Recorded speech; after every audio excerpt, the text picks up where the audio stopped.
Hello, everybody. It is Thursday night. It is 8 p.m. Eastern. It is time for your Big Gold Belt Wrestling podcast. And oh my, we have some topics this week. This is going to be a variety of a show, a mix and match kind of show. First up, AEW WrestleDream. Did they go too far? Because some people in wrestling have strong feelings this week about a spot involving an aquarium and so much more. We will get into that. Then, from there, this is going to be a discussion, folks. Is there a place for AI in professional wrestling? We are going to break it down. We are going to talk about it because the future is here. If it may not be here today, it's probably going to be here soon enough. We will talk about that. Plus, this weekend, NXT Halloween Havoc. We'll take a look at the card and what's happening there. All that and more, folks. Get ready. Your Big Old Belt Wrestling podcast starts right now.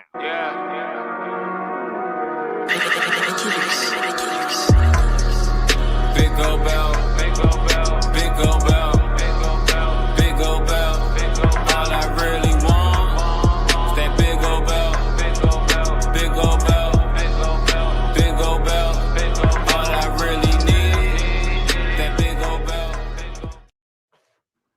Hello, everyone, and welcome to the Big Gold Belt Wrestling Podcast, Season 5, Episode 38, here on this fine Thursday night. I am Will in the center of your screen. To the left of me is Silly Celis, and to my right, the giant crab, Jamal. Gentlemen, how are you all doing this week? Better than the NBA. Ooh. That's the topic right there, too. There might be a movie eventually made about this week in the NBA, and it'd be a hell of a damn drama. When is Dark Side of the League coming out?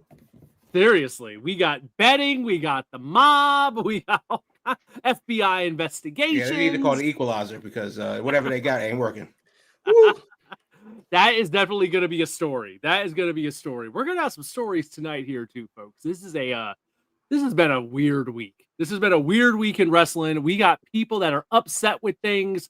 We had rumors of like the Skynet coming for wrestling, and we're going to get into that and what that might mean. And we got NXT Halloween Havoc this weekend, so buckle in, folks. We got a lot to talk about. This will be an interesting show.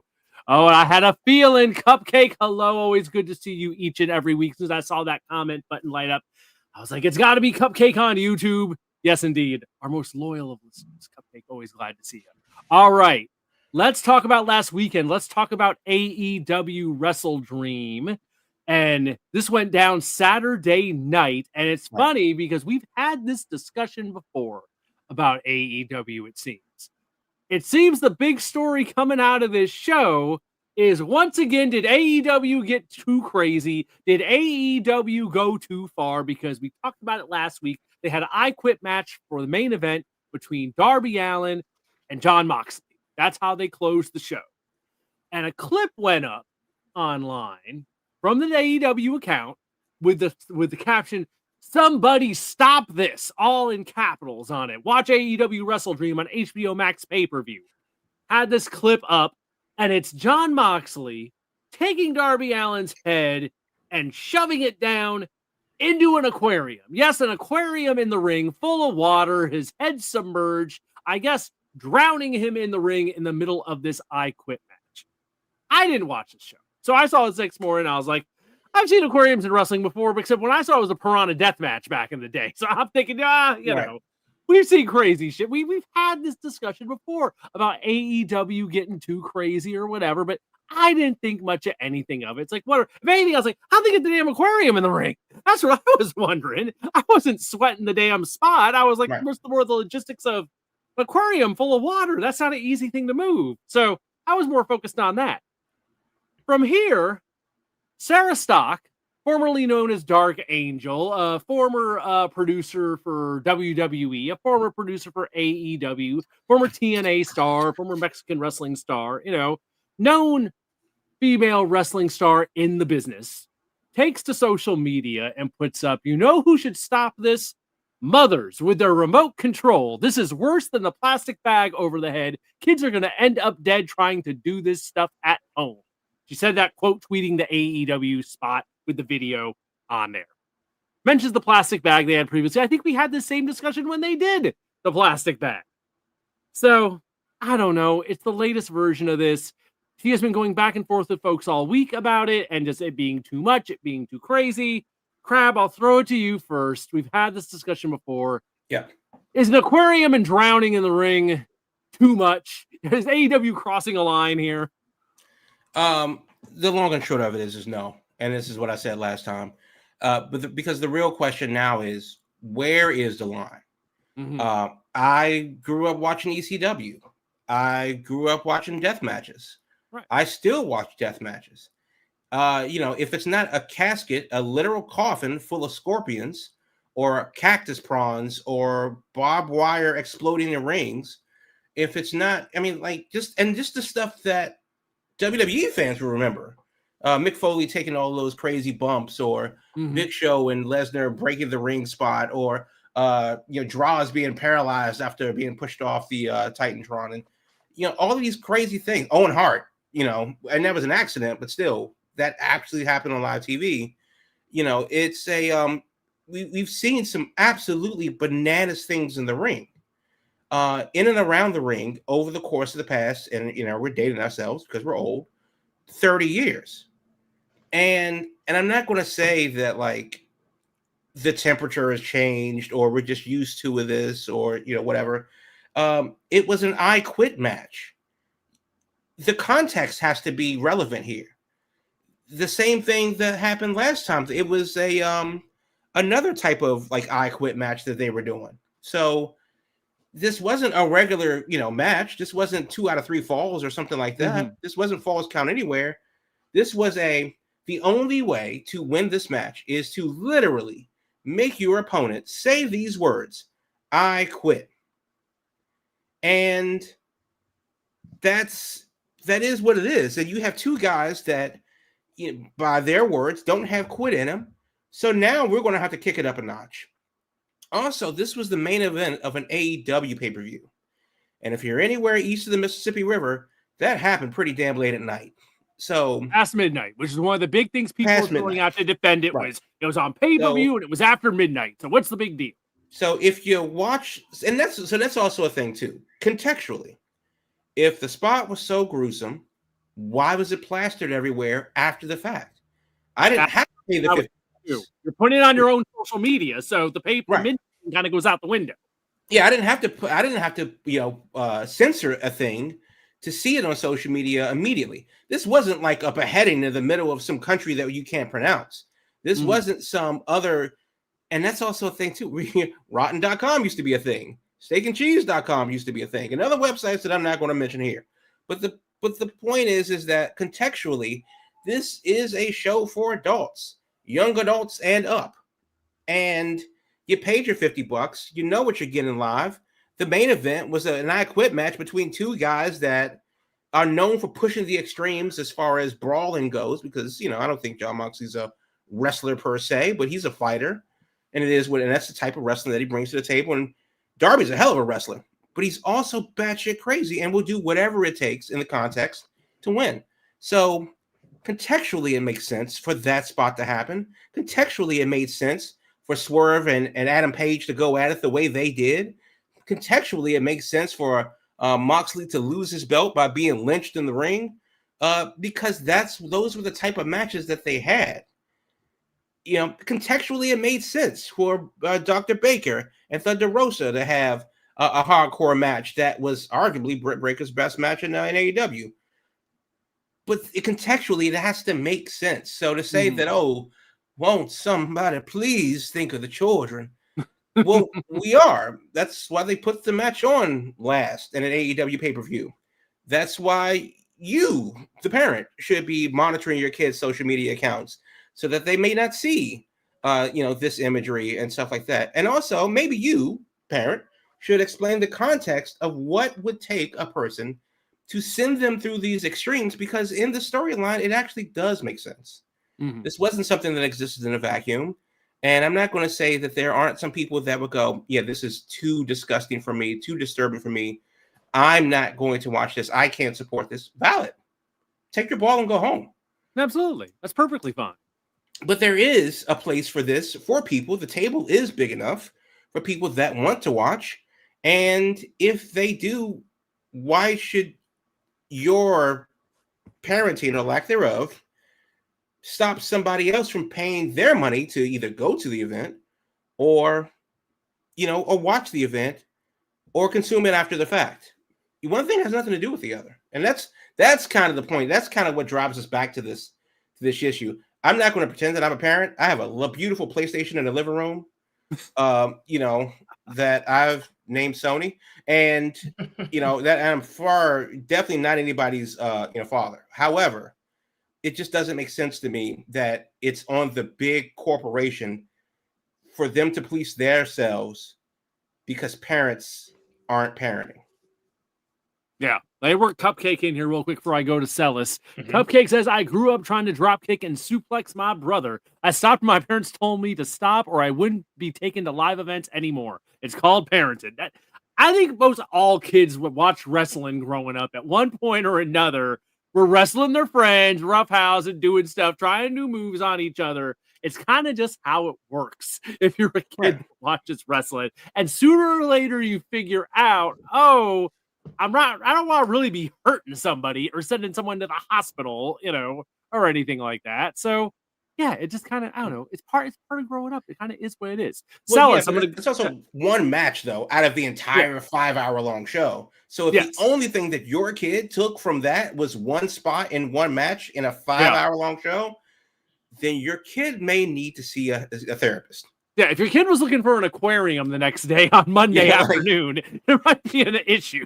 Yeah, UPS is pulling up with like a 55-gallon drum and some piranhas because he saw a Terry Funk match, come on. Yeah, if the kid's focusing on the darn aquarium, I think they're also going to be doing just regular old wrestling moves. The aquarium's kind of like, that's the thing for me. It was like, it was more absurd more than anything. And there was an aquarium in the ring. Right. That's what jumped out at me. Celis, I'll hit you real quick with the same question. Did AEW go too far? Is this their latest just going over the line? I think it's expected of who they are now. Now, this is what we've been talking about before, that they trying to find an image of who they are as a wrestling company. And going over the boundary, whether it's blood, spots, things of that nature that make people cringe, but it's still good enough to be on, let's say, TV before it's just X'd out. It's who they are. So if you know who they are because they've been around a while now, and you are, let's go back to the parenting thing, because I know, Will, you're the only one that's a parent out of all three of us right now. I have a PlayStation, damn it. Well, tell Sony to behave while we're recording. Okay. But on top of that, it is something where regardless if you have your kids and you bring them into something, whether it's going to the grocery store, watching something on TV, you need to prepare them. Like, if you see this is what it means, because this is a part of growing up. You can't always shield kids from different things because things are going to happen that you may not expect, but it's about the after effect that goes with it.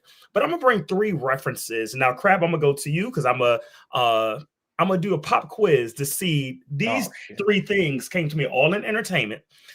They got pushed back because of real life circumstances, and this show or movie had it, and it was canceled. So 1990, it was a superhero movie that based on the weapons that were used in that superhero movie. When they made a sequel of it, they kind of did not use any weapons at all. What movie was that?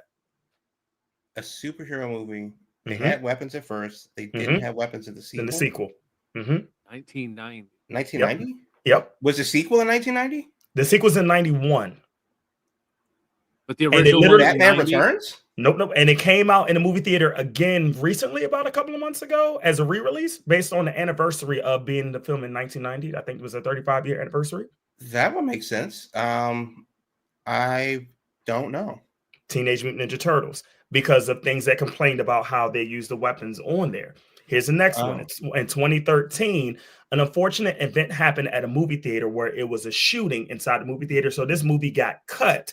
And then they cut out a scene because of the shooting in the movie theater scene that was going to be a big hit. But because of that, they had to re-release it with that scene being cut. Do you know what that movie was? Probably The Dark Knight.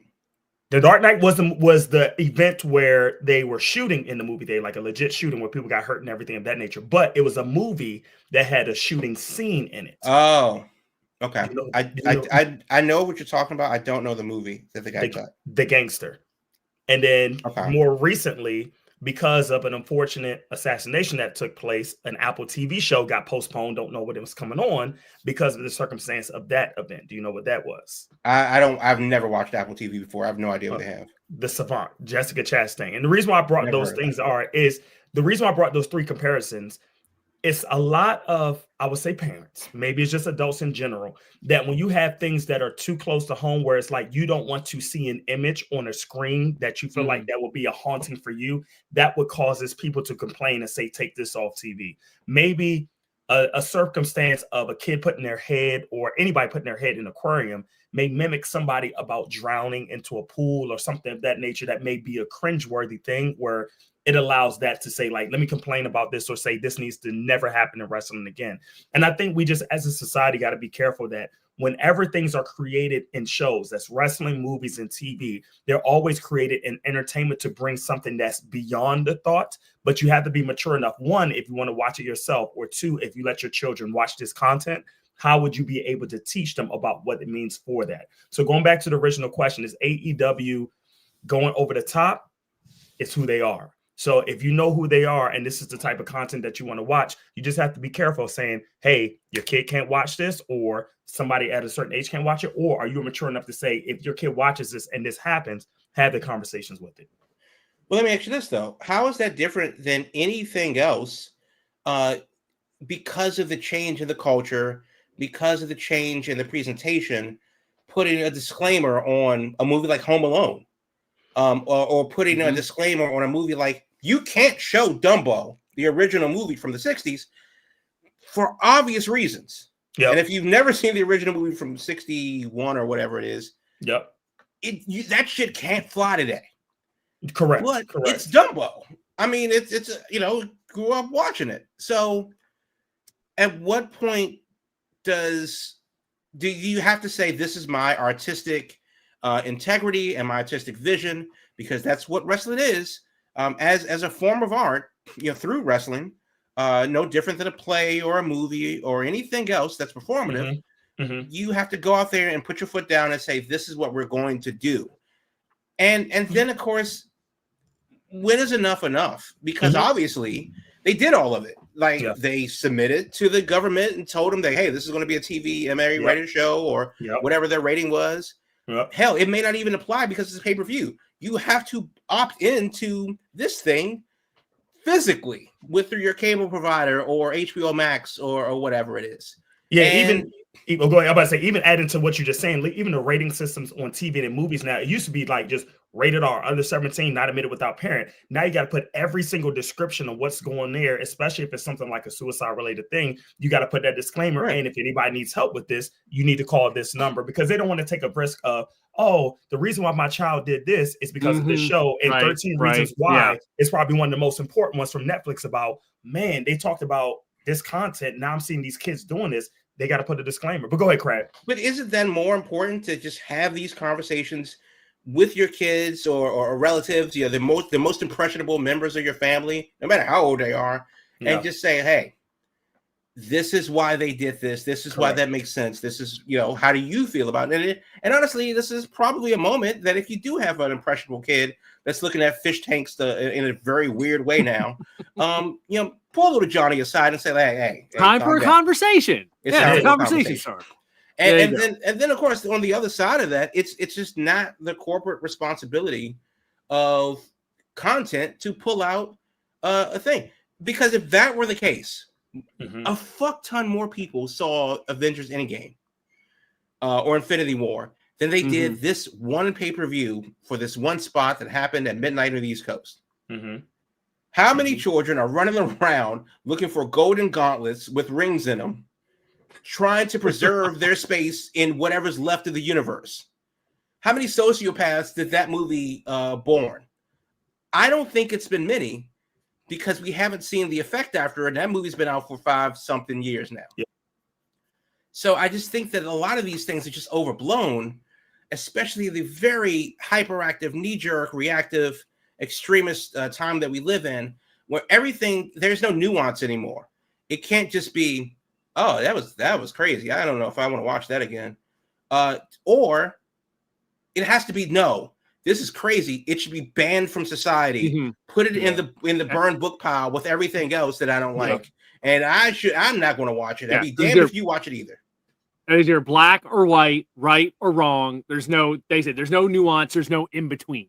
There's no, oh, this isn't for me. I don't, you know, I don't need to I really watch feel for the kids it. like 30 years down the road where the ability to laugh will be. It's almost like that movie Equilibrium with Christian Bale. We had to take pills to like stifle emotions, and he missed a dose, and because CVS wasn't open that day, and all hell broke loose because it was like a federal crime to like be emotional about things. Mm-hmm. And I feel that that's like closer to where we are, because if you don't, you either have the most extreme reaction or you are a mute, and it's just there's no in between, and that sucks.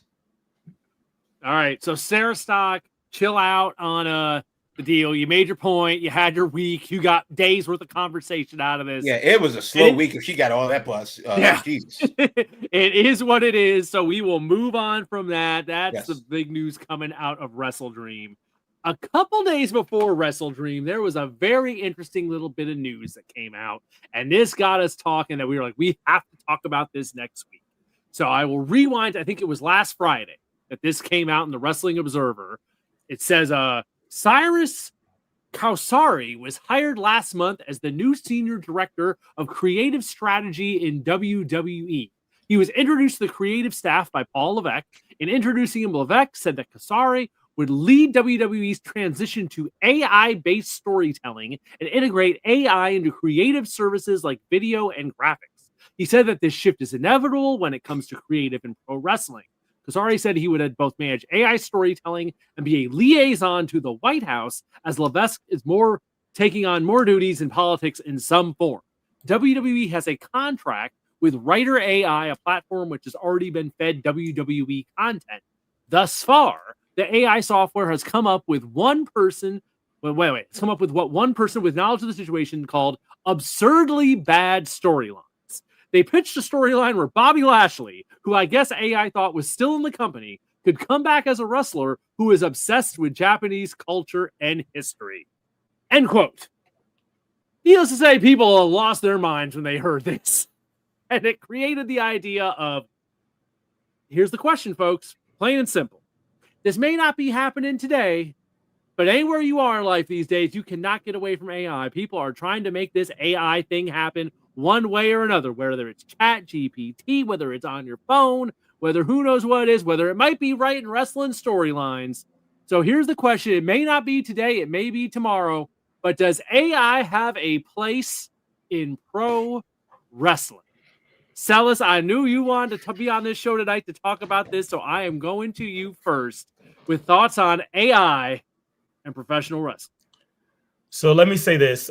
For those, some of you know, I work in an industry that is in education. And AI has now taken over within probably the last year or so on a lot of things in the world. AI is meant to make things easier. Sometimes people don't know how to find the right words, so they try to use AI to create emails or any type of comments to help bring forward what they want to bring forward. Even when we talk about, even standardized testing, AI is being used to try to score benchmarks, rubrics, or your state assessments in order to enhance the time that people need to work to do that, to make it easier. Even now, we can use AI with our phones and to type messages and things of that nature, whatever the case may be. And I know AI has a place to make things easier for us as we're inbounding on the technology in this world. However, I, for one, when looking at this topic, cannot stand AI. So for me personally, I do not use AI at all. I think this is why we have to make sure we differentiate who has the skill for something versus a computer doing it for you. And when you think about creating a wrestling promotion or being a part of a wrestling promotion, one of the most critical elements that you have in wrestling is the creativity of writing the storyline and or story that you tell as you sell the aspect of the sports entertainment. Of course, the sports is the wrestling, the entertainment is the drama, the feels, the cheers, the tears that you all go through. If you had said, I'm going to do John Cena versus AJ Styles, and me as a writer, I'm going to script this match, AI couldn't do what the feels would have brought up in those moments, because it has to come from somebody that's authentic, that knows what the business is about and what you're trying to tell with that story. I think we're getting to the point now where technology is taking over in too many aspects, where you're taking over people's opportunities, jobs, and lives. And even take your local grocery store, Target, Walmart, or brick and mortar store. How many people do you see ringing you out as a person, having that physical contact as a checkout versus you just going to a machine and doing it for yourself? And I'm not trying to say in all aspects technology is bad, but we have to stop being, I'm going to use the word lazy. We have to stop being lazy in order to build up the foundations of the skills that people have and the creativity that is up here so we can produce it the best way we can so it's authentic to the product. If wrestling is being taken over by AI, you're going to get the feels I got when I watched Tuesday on the opening segment of NXT, where I felt, and I don't know if anybody else felt that, I felt that the opening dialogue that was in that promo that was taking place, I felt that AI was incorporating that because it felt so robotic and not a natural conversation of two people telling the story in the ring that was upcoming for a live paper or a live premium live event for NXT for Halloween Havoc. It just did not feel real. And if that's the case, it's going to turn off more people that want to tune in because it's going to mess up the world of wrestling. Okay. All right. Crab, let's go over to you. AI and pro wrestling. So let me just say that everything that Sella says, I 100% agree with. Also, corporate doesn't give a shit. And like just flat out. Every business that has ever business since businesses started businessing has had to answer two questions.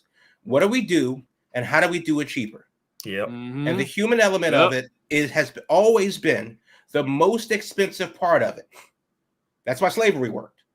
Like, you know, you got to take the human element out of it and your profit margins go down. Don't pay them. Oh, cool.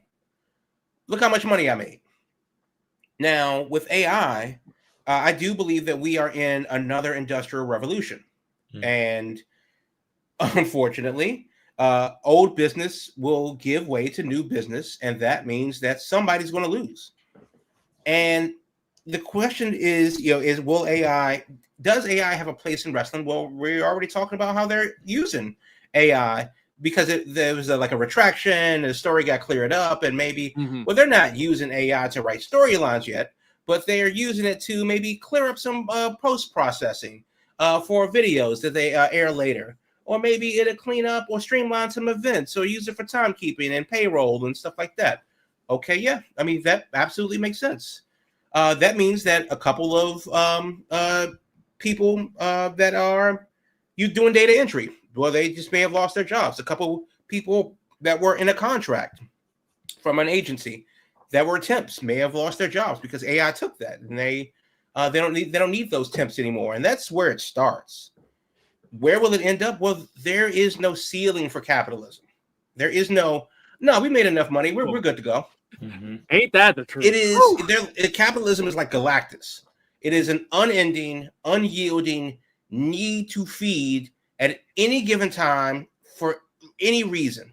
It's never been about how much money did we make. It's about how much profit that we made. Yeah. And WWE has already said, we don't give a goddamn about family pricing.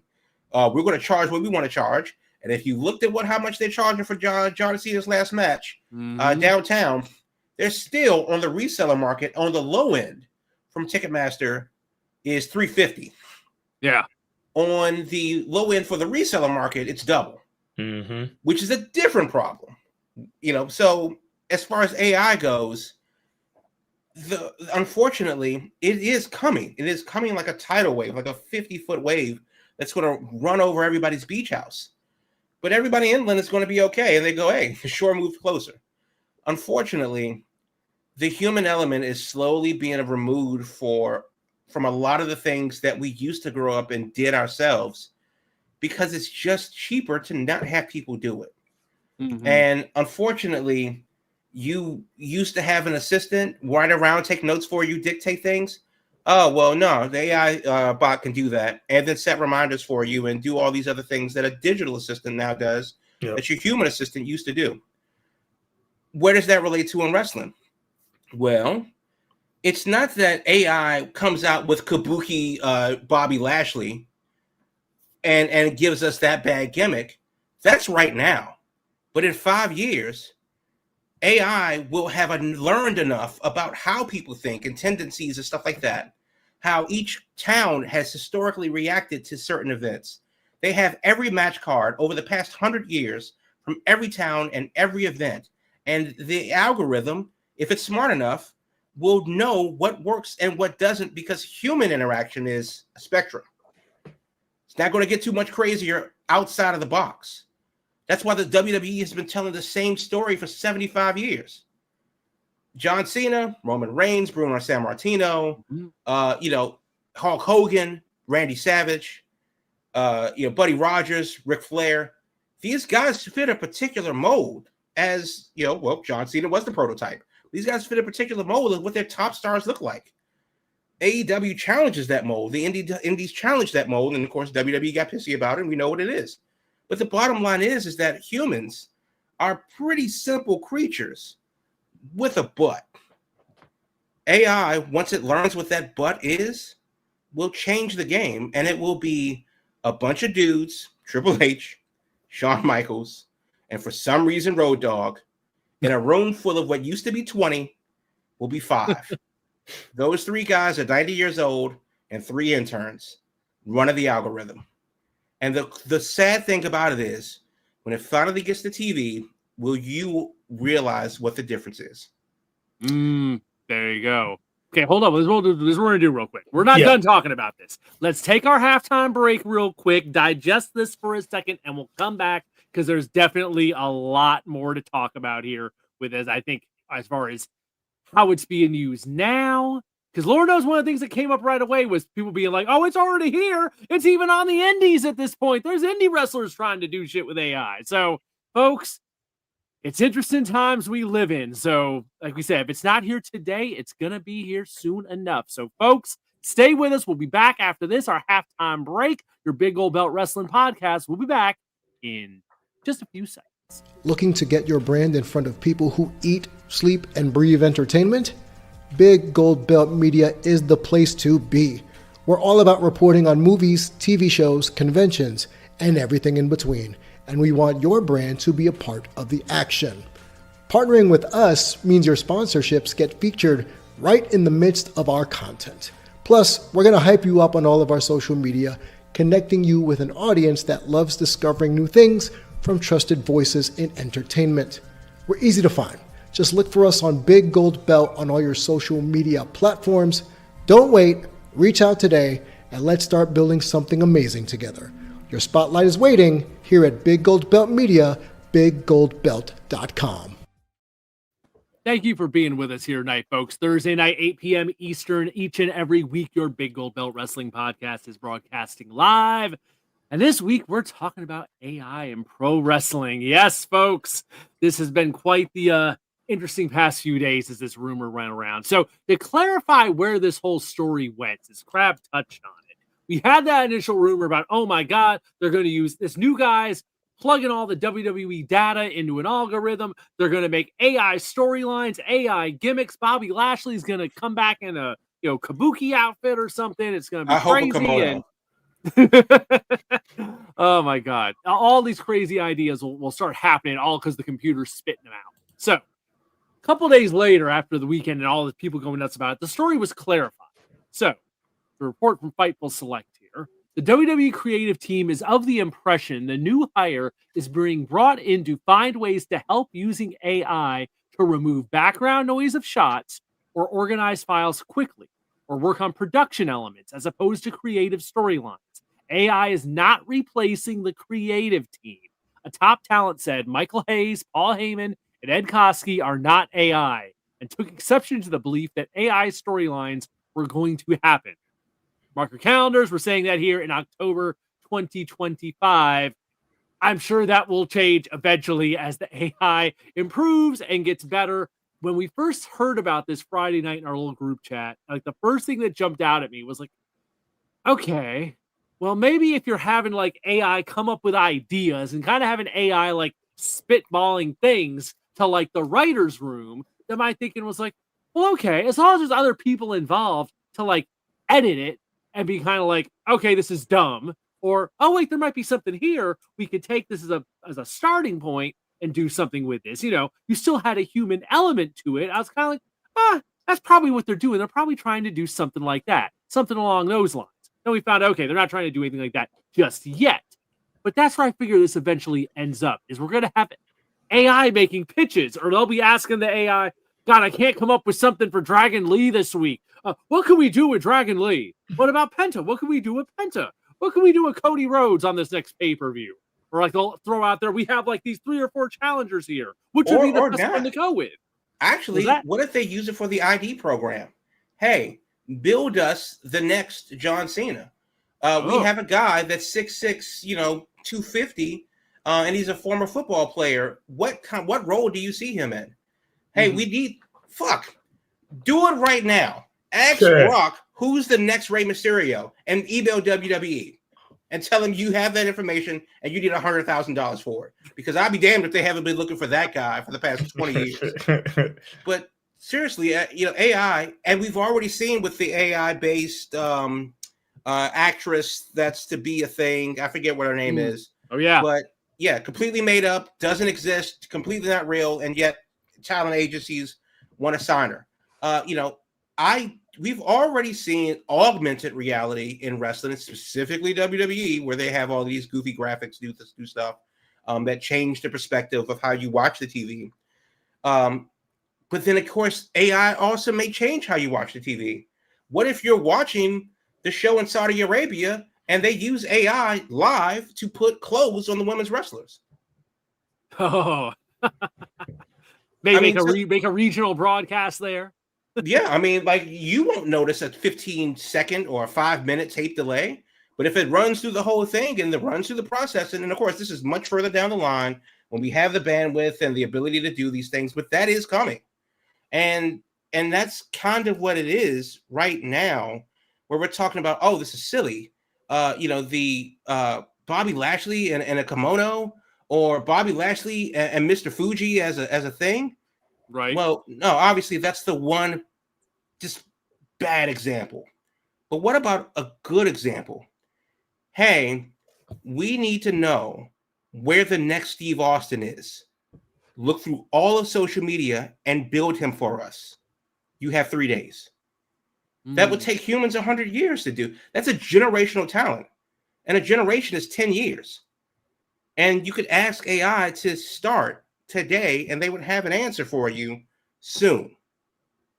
That's where the money is. That's what people would spend $1 million on. But then again, if people had the $1 million question to every business, then every business would be worth so much more than they are. And obviously, having the answer and utilizing the answer are two different things.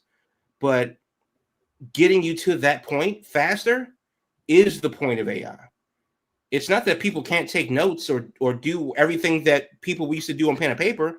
It's just that it's much faster to ask Google what it is. Mm-hmm. Yeah. I mean, ease of use.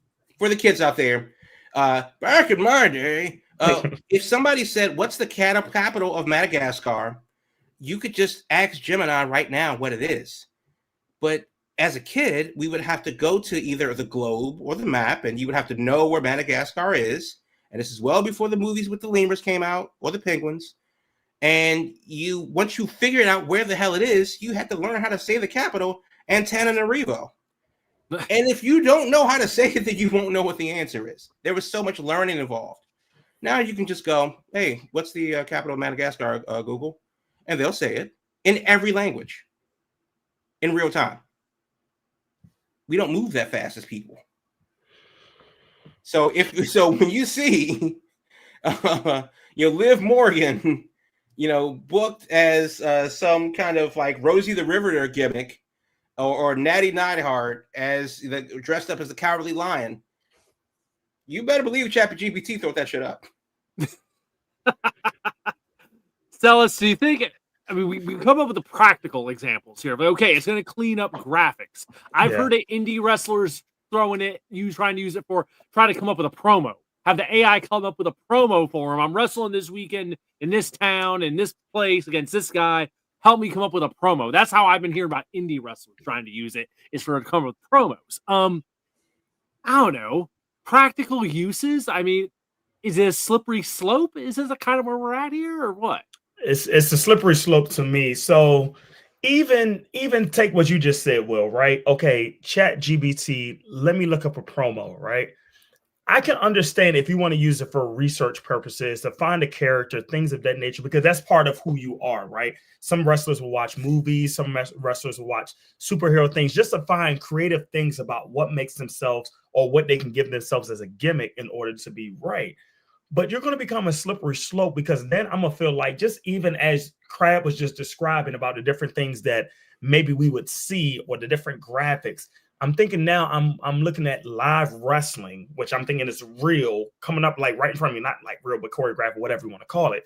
But then I'm going back to USA Cartoon Express.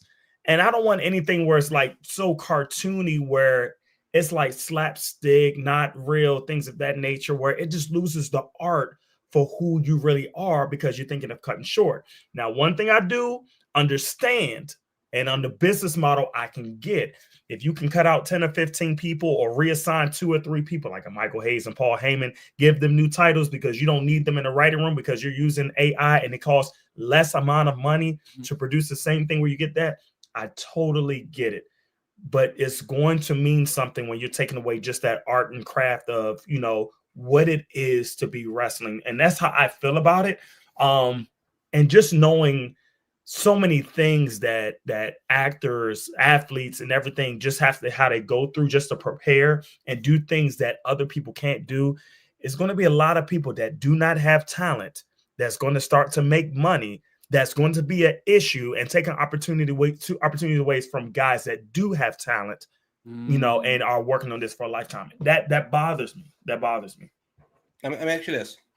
Who's the most flamboyant wrestler you can think of before the year 2000? Just off the top of your head. Goldust. Okay.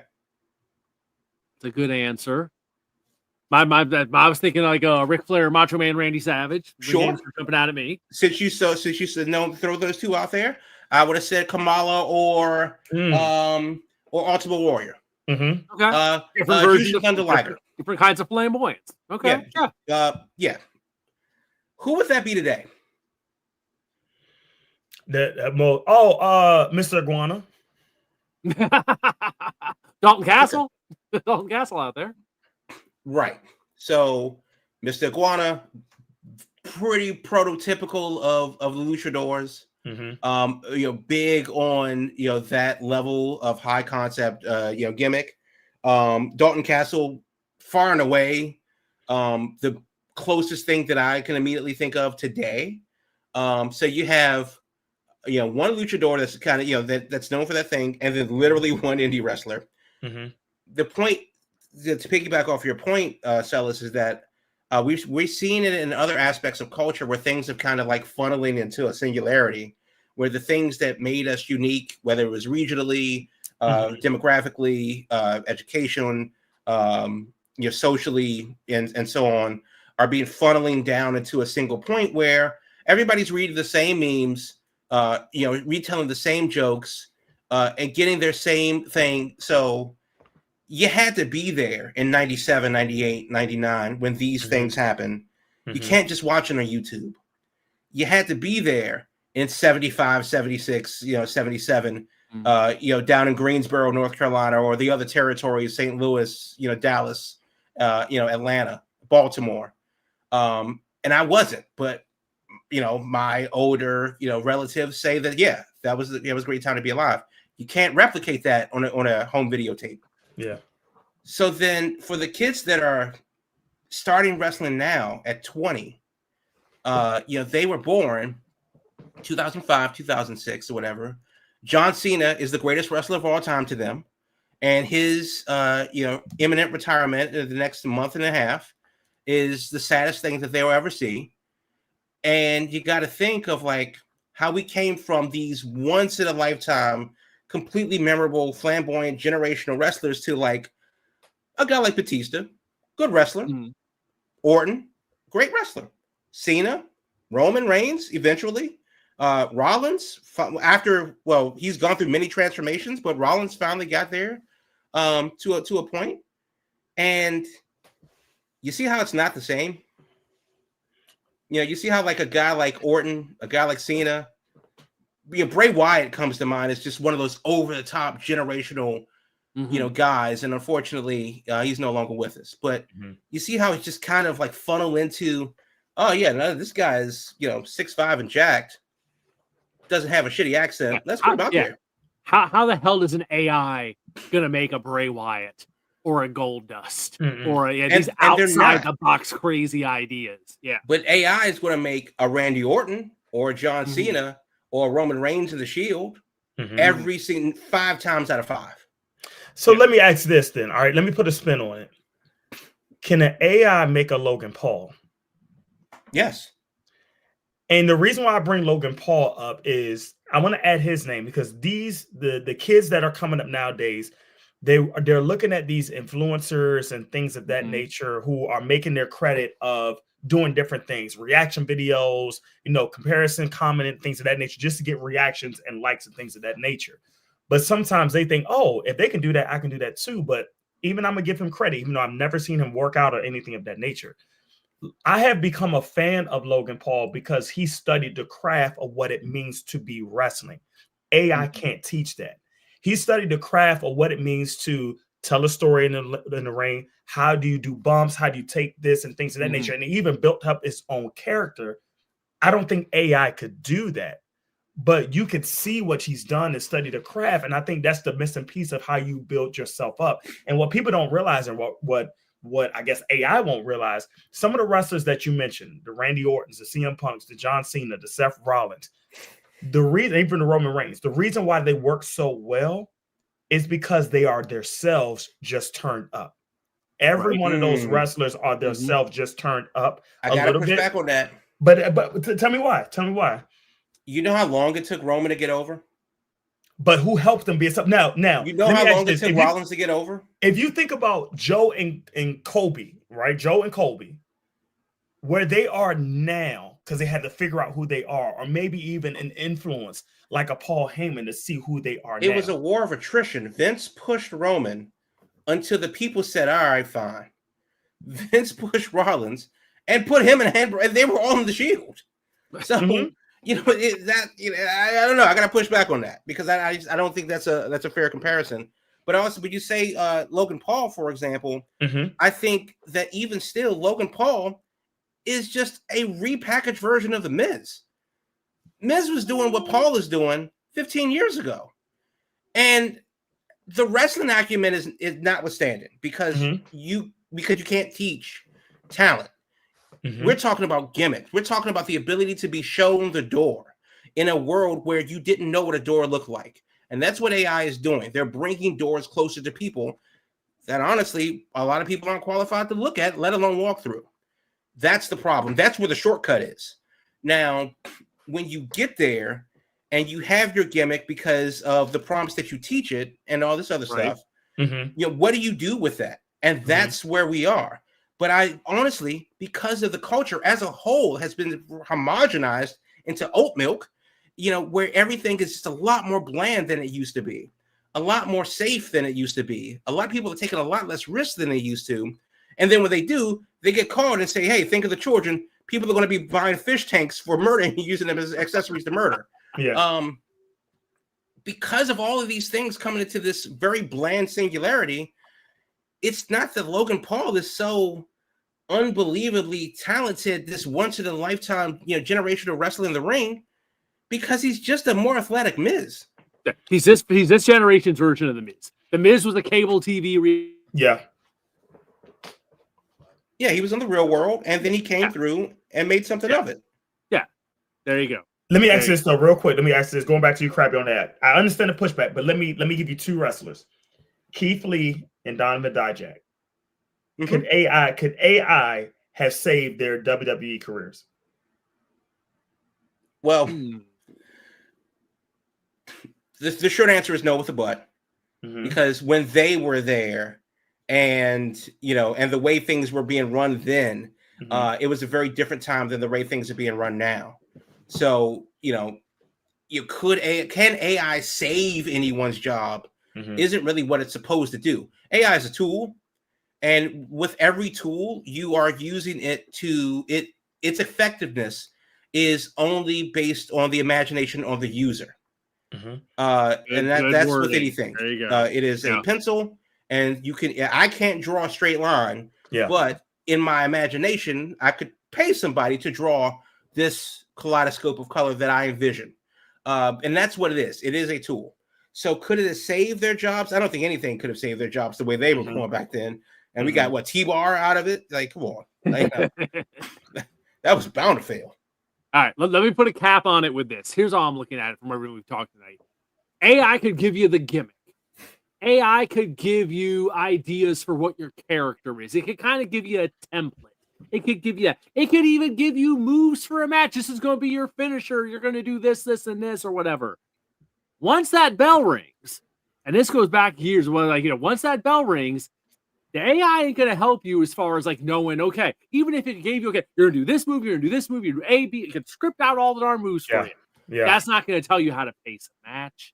That's not going to tell you how to interact with the crowd. It's not going to tell you, okay, here's where you need to slow down. Here's where you need to speed up. Because once that bell rings, that's where the magic happens. And that's where the AI can't figure in to, oh, this is how this town is going to react. And then you go to another town, this is how this town's going to react.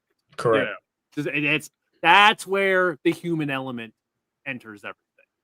Yeah. It's Cliff Notes for life, basically. And if you're old enough to know what Cliff Notes are, then congratulations. There you go. These days, the kids just say, ChatGPT, give me a synopsis of such and such. And there we go. Tell me the main points of this for my book report. We'll go on from there. Whew. All right, let's switch gears. Good talk. I'm sure we'll talk about this again. Because like I said, it may not be here now in full, it's booking the show, but it's involved in the show. It's going to be doing something. So let's look ahead to NXT Halloween Havoc this weekend.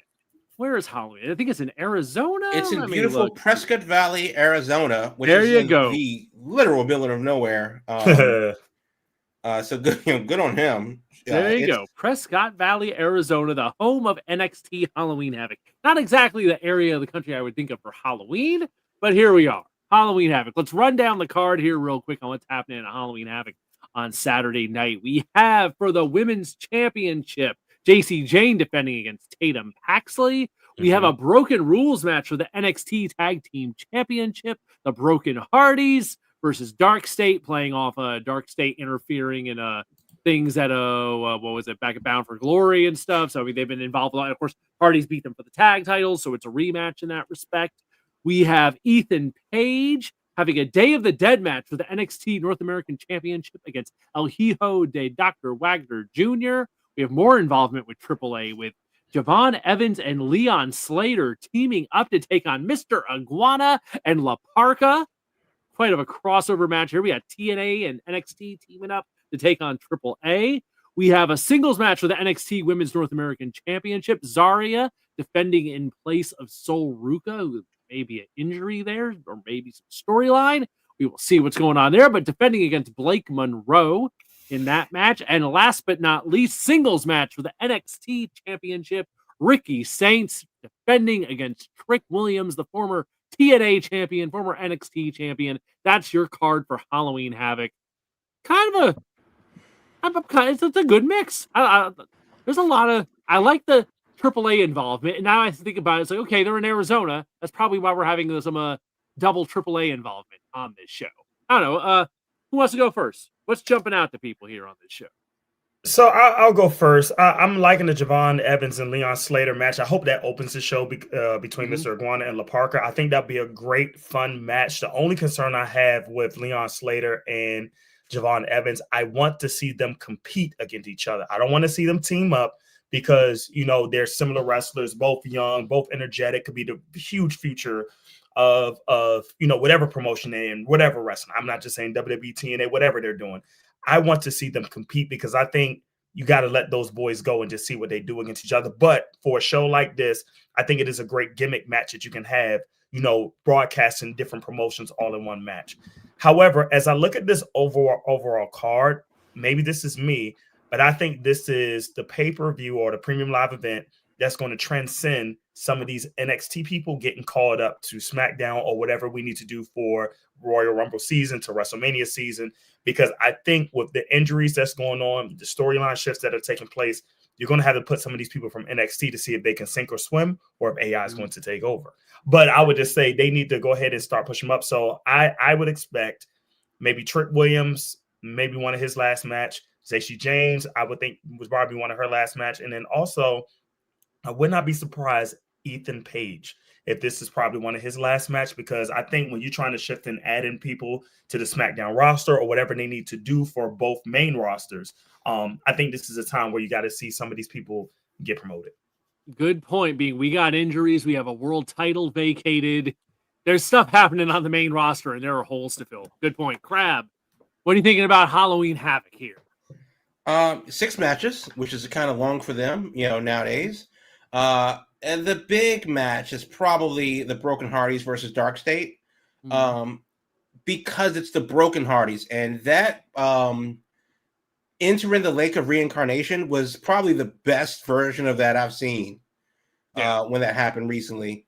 But so that thing versus Dark State, good to see the kids get a rub from the Hardys, and it's for the NXT Tag Team Championships. So. Hardy's are double champions, if I'm not mistaken. So yeah, they have the TNA belts. Yes. Right. It wouldn't necessarily be the end of the world if they lost it. It's only for the NXT championship. They give the kids a rub, Dark State, and they take home the NXT Tag Team Championship. Could be interesting as we start to see the unraveling in some ways of this NXT promotion. It's not that it's run its course, but and it doesn't need to be a hard stop, but there does come a time, and this seems to be the backside of that. Ricky Saints versus Trick Williams, sure. And yeah, much to your point, Celis, is kind of like, well, there's a lot of names on there where you go, well, how much more do they have left in NXT? What more is there to do?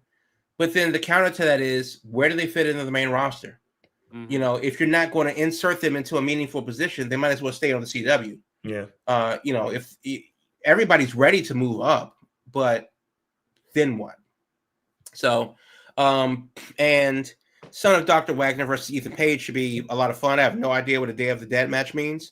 What the gimmick specifically is with that. But that should be interesting.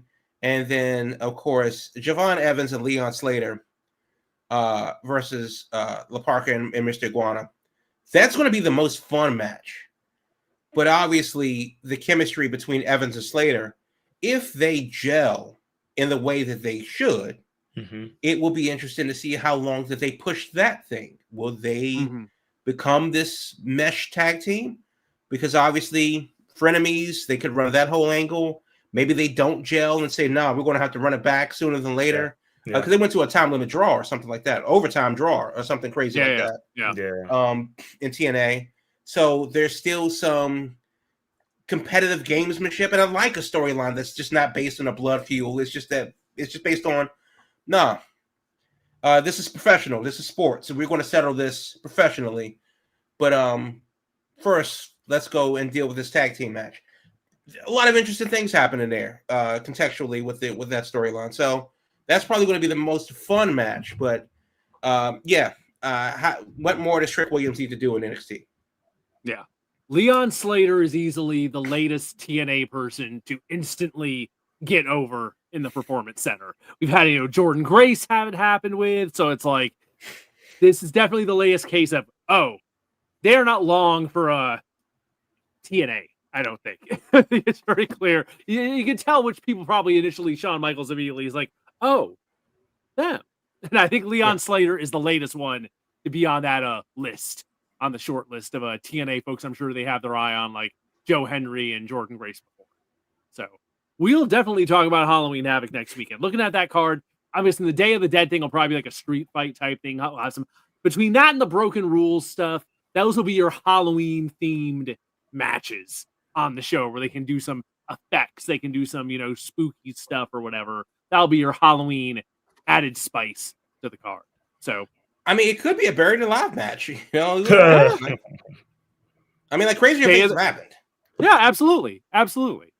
If anything, Halloween Havoc gives them a chance to, they can get creative with some stuff. They can get they can get off the wall with some stuff. So there you go, folks. All right. This has been an interesting show. We had some interesting topics tonight. I was excited for this one. I'm glad Celis made it because he really wanted to be part of the AI discussion. So glad you were here with us, folks, tonight. Every Thursday, 8 p.m. Eastern, your Big Gold Belt Wrestling podcast is live, streaming on Twitch, streaming on YouTube, streaming on X, wherever you were watching with us tonight. Thank you for being here so much. If you didn't catch the beginning, the show is living on after the fact on YouTube. You can check out the video version. We also have the audio version on YouTube. So if you're looking for just audio, we got you covered there. But the show and the back catalog lives on the YouTube page. So you can always check out what's happening with your friends here on the Big Gold Belt Wrestling Podcast. On social media, you can find us at Big Gold Belt across the board, whether we're talking X, Instagram, Blue Sky, Threads, you name it. Big Gold Belt is where you can find us. And last but not least, on the web, BigGoldBelt.com, the home of Big Gold Belt media, wrestling, movies, comics, and more. Uh-oh. Great. And what Frankenstein's happening? That's that this weekend? Yeah. Frankenstein's happening in theaters. I think it's going to be on Netflix sooner than later. November, Also, I think. I think right after Halloween, it does the Netflix premiere. Yeah. Paranorman, that movie that came out maybe about 10 or 15 years ago. That's getting remastered in 3D. That's out. The Corpse Bride, if you like that Tim Burton movie, that's coming out this week. Sinners is going to be out again in IMAX. I want to say next week. Yep. Because it's spooky movie season. Shelby Oaks is another crazy movie where bad shit happens to cute people. Yeah, I'm good on that. But that's also happening. And non-spooky movie, things happening in the theaters. You have the Bruce Springsteen movie, Deliver Me From Nowhere, which, if you're a fan, then that's got to be on your radar. And for anime fans, Chainsaw Man, the Reze arc is happening in theaters, and it's getting a hell of a big release in the U.S. in 3D, IMAX, premium experiences. So that's in English and in Japanese. So make sure that you get the movie that you want to see when you get your ticket, because don't want to dub one. If you want a Japanese, make sure your ticket says that. but yeah, that's getting a really huge release. So yeah, that's what's happening in the movies this week. There you go, folks. There is a lot happening. Spooky movie season.